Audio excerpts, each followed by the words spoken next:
पर अवतरित होके जो भविष्य मालिका लिखे हैं, वो भविष्य मालिका में first world war, second world war और थर्ड वर्ल्ड वॉर के बारे में सब कुछ लिखा है। और जो युद्ध होगा, जो फर्स्ट वर्ल्ड वॉर और सेकेंड वर्ल्ड वॉर अब हो चुका है, अभी थर्ड वर्ल्ड वॉर बाकी है, तृतीय विश्व युद्ध। अब तृतीय विश्व युद्ध के लिए सारा विश्व में बड़े बड़े देश और विकसित देश की अंदर युद्ध का परिस्थिति पैदा हो चुके हैं। तो महापुरुष अच्युतानंद ने जो थर्ड वर्ल्ड वॉर होगा, वो थर्ड वर्ल्ड वॉर में एटॉमिक वॉर, परमाणु युद्ध होने के लिए लिखे हैं। आज मनुष्य समाज यही सोच रही है, थर्ड वर्ल्ड वॉर होगा, उसका बाद फिर मानव सभ्यता रहेगा, कुछ लोग मर जाएंगे, कुछ लोग बचेंगे, फिर दुनिया चलेगा। पर हमको सोचना चाहिए, जब महाभारत युद्ध में अश्वत्थामा ने ब्रह्मास्त्र मारा था, तब भगवान ने उस अस्त्र को व्यास जी को अनुरोध करके उस अस्त्र को रोका था। और इसीलिए द्वापर युग में इंसान, मानव सभ्यता और ब्रह्मांड बच गया। पर अभी जो स्थिति है, जो परमाणु युद्ध होगा, जो एटॉमिक वार होगा, उसको संभालने के लिए किसी देश के पास शक्ति नहीं है। सभी का पास परमाणु अस्त्र है, पर परमाणु अस्त्रों को नाकाम करने के लिए, परमाणु अस्त्र को निष्क्रिय करने के लिए किसी का पास शक्ति नहीं, जो भगवान के पास ये शक्ति है। द्वापर युग में प्रभु ने ब्रह्मास्त्र से विश्व को बचा लिया। अभी जो थर्ड वर्ल्ड वॉर होगा, तो ये युद्ध में जो परमाणु युद्ध होगा, ये युद्ध में किसने भारत और विश्व को बचाएगा? और ये हमारा मालिका में लिखा है, जो थर्ड वर्ल्ड वॉर होगा, इसमें सिर्फ परमाणु युद्ध होगा। पहले युद्ध होगा आम हथियार से, उसका बाद परमाणु युद्ध भी शुरू होगा और विश्व को तबाही करेगा। तो इसलिए अभी भी समय है, जैसे कि भगवान श्री कृष्ण ने कल के अवतार लेके पवित्र उड़ीसा की पावन मिट्टी पर जन्म हो चुके हैं।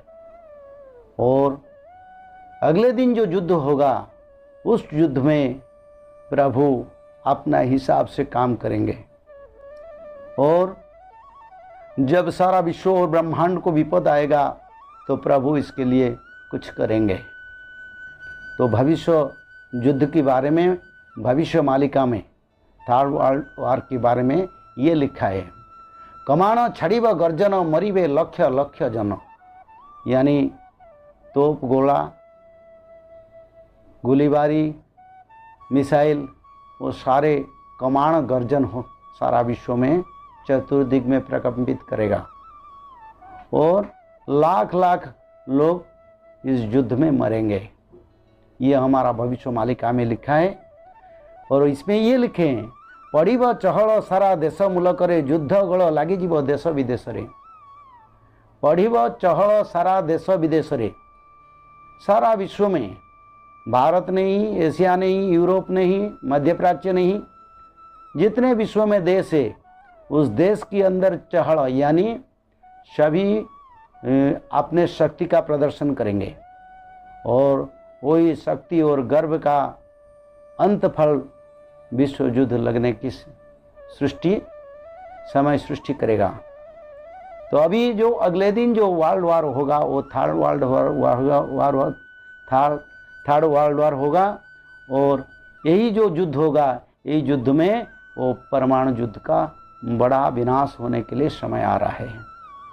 तो आज सारे भक्त लोग भारत में और विश्व में जो सनातन धर्म को अनुसरण करते हैं, आप मालिका को समझ जाइए, क्योंकि जितने ग्रंथ लिखा है श्रीमद् भागवत तक और श्रीमद् रामचरितमानस तक, उस ग्रंथ में जितने तक लिखा है उसका बाद जो होगा वो हमारा मालिका में लिखा है। भारत में, पृथ्वी में बहुत सारे भविष्य दृष्टा इसके बारे में लिखे हैं, पर ये जो मालिका है कोई भविष्य दृष्टा नहीं लिखा है। ये भगवान का खुद का अंश और खुद भगवान का निर्देश में, खुद निराकार का निर्देश में ये जो मालिका लिखा गया।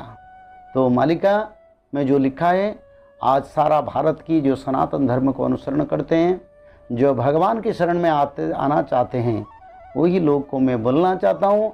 देखिए, समय उपनीत बहुत सारे कथाकार बोलते हैं कलियुग का अंत नहीं हुआ है, कलियुग का बाल्य अवस्था है। तो ये जो बात बोलते हैं वो अपने हिसाब से और शास्त्र के हिसाब से बोलते हैं, पर मालिका के हिसाब से ये नहीं है। जब जगन्नाथ क्षेत्र से संकेत आएगा तब विश्व को विनाश का समय आएगा और विश्व युद्ध होगा। तो जगन्नाथ क्षेत्र से जो संकेत हमारा विश्व युद्ध के लिए, युद्ध से पहले, थर्ड वर्ल्ड वार के पहले वार से पहले जो संकेत मिलने वाला था वो संकेत मिल गया। तो मैं सारी भक्त को अनुरोध करता हूँ और विनम्रता पूर्वक ये बोलता हूँ, ये युग का अंत को समझकर भगवान की शरण में और कल की देव की शरण में और सत्य धर्म न्याय को पकड़ के सत्य युग आरंभ के लिए सारे भक्त लोग मिल के काम करें। आज तो समय हो गया, फिर अगले एपिसोड में जो विश्व युद्ध होगा, भारत के साथ कौन कौन देश समर्थन करेंगे और पाकिस्तान के साथ कौन कौन देश समर्थन करेंगे, इसका बारे में हम आलोचना करेंगे। आज जय जगन्नाथ, फिर अगले बार मिलेंगे। जय जगन्नाथ।